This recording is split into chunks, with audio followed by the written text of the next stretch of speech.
大家好，我是阿胖，今天分享一个粉条的特色吃法。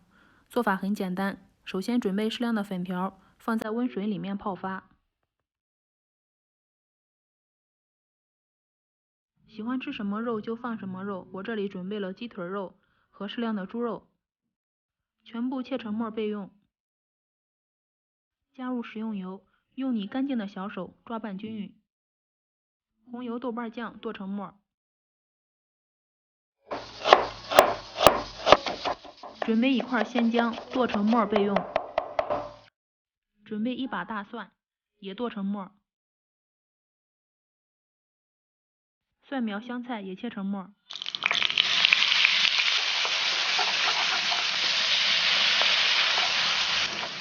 肉末炒熟，盛出备用。根据个人口味，碗内加入适量的姜末、蒜末，3勺醋。如果不喜欢酸的，可以少放一些，不够再添加。1勺半生抽，少许白糖，1勺红油辣椒，再加入熟的花椒面，少许食盐，用鸡汤烫一下。如果来不及炖高汤，可以用开水烫。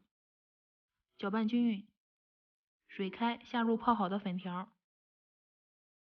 翻滚一次，煮至透明，里面没有白心，就可以捞出来了。